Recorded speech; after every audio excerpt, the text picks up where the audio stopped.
Assalamualaikum warahmatullahi wabarakatuh. Hai teman-teman, perkenalkan nama saya Desi Putri Ayuni, NIM 1195012161. Pada kesempatan ini saya akan menjelaskan tentang statistika deskriptif pada mata kuliah probabilitas dan statistik. Langsung saja kita masuk ke pengertian. Statistik disebut juga dengan numerical description karena banyak berhubungan dengan angka. Misalnya jumlah penduduk di suatu wilayah, penggerakan indeks bursa saham, dan sebagainya.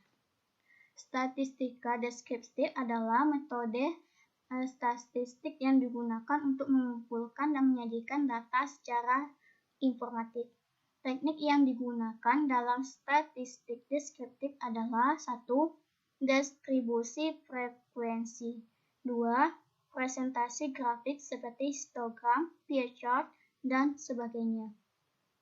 3. Mencari sentral tendensi seperti mean, median, dan modus. Kita masuk dalam mengelola statistika deskriptif secara manual. Mengelola statistika deskriptif secara manual ada 11. Yang pertama yaitu rata-rata atau mean. Yang kedua, median. Yang ketiga, modus. Yang keempat, kuartil. Yang kelima, rank. Yang keenam, interkuartil rank. Ketujuh, standar defisien atau simpangan baku. 8, varian. 9, z-score. 10, koefisien ovarian.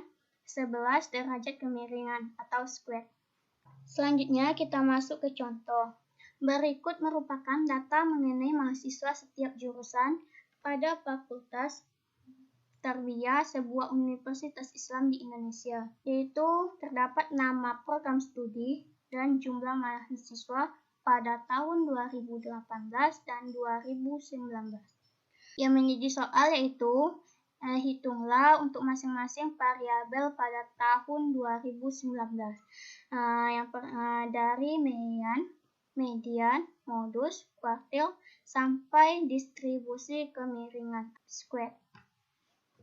Selanjutnya kita akan melakukan penyelesaian dari contoh soal. Sebelum kita melakukan penyelesaian, sebaiknya kita menyusun data-data yang ada, mulai data yang terkecil yaitu 220 hingga data yang terbesar yaitu 500.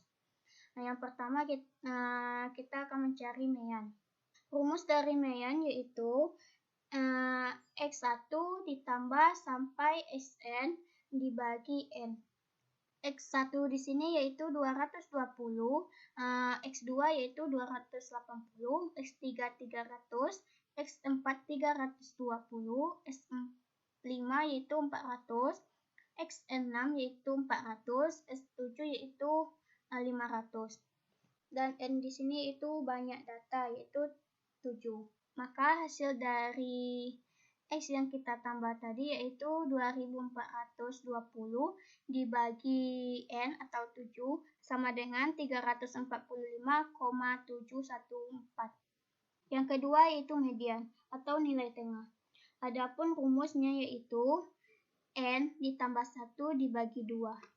N di sini yaitu jumlah keseluruhan data yaitu 7 ditambah 1 dibagi 2 sama dengan 4. Data urutan keempat disebut dengan median yaitu 320. Yang ketiga yaitu modus, data yang sering muncul. Di sini dapat kita lihat data yang sering muncul yaitu 400 karena 400 muncul sebanyak 2 kali, sedangkan data yang lain muncul cuma sekali.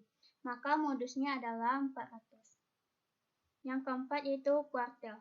Jika sebuah data bernilai 100%, kemudian dibagi 4 bagian sama besar, maka masing-masing bagian itu bernilai 25%.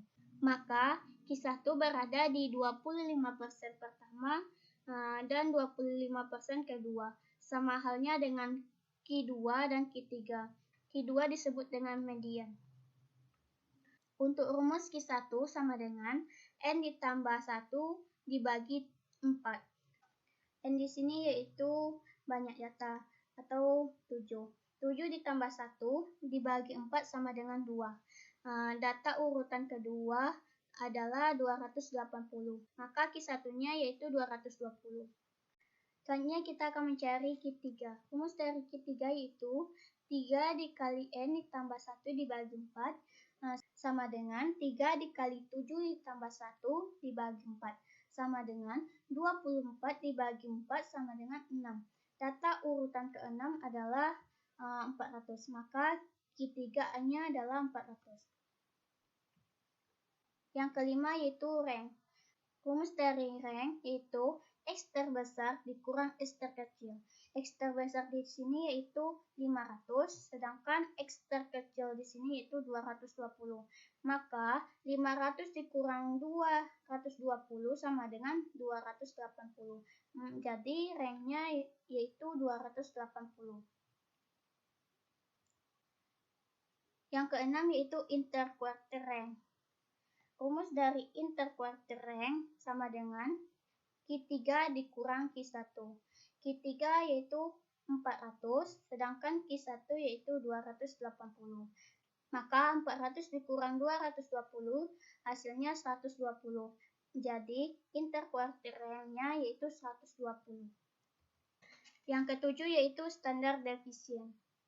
Rumus dari standar deviation ini adalah akar dari data pertama dikurang dengan nilai min dikuadratkan kemudian dibagi dengan banyak data atau N dikurang 1. Kita lihat di sini data-data yang ada yaitu 220 dikurang 345,714 dikuadratkan sampai seterusnya dibagi 7 dikurang 1. Hasilnya yaitu 93,60505. Yang kedelapan yaitu varian. Varian ini adalah kuadrat dari standar deviation. Hasilnya yaitu 8.761,90539. Yang 9 yaitu z-score. Untuk z-score ini, kita melakukan perhitungan mulai dari data pertama sampai data ke-n. Rumusnya yaitu X dikurang mean dibagi standar deviation.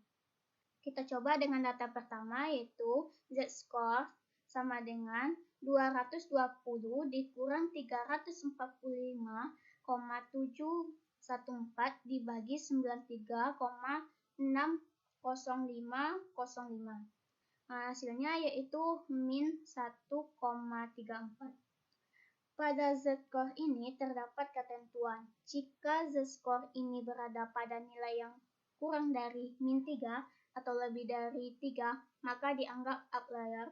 Begitu juga seterusnya jika kita memasukkan data selanjutnya. Yang ke-10 yaitu coefficient of variance. Rumusnya yaitu standar deviation dibagi dengan mean dikali 100%, maka 93,60505 dibagi 345,714 dikali 100%, hasilnya yaitu 27,07%.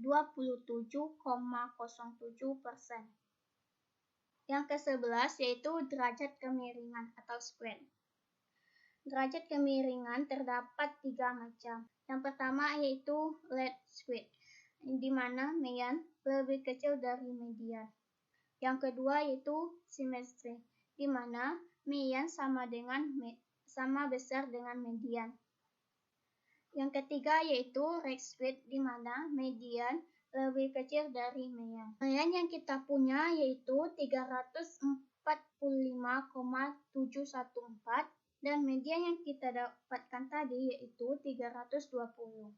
Maka dapat disimpulkan derajat kemiringan yaitu least square, di mana mean itu lebih besar dari median.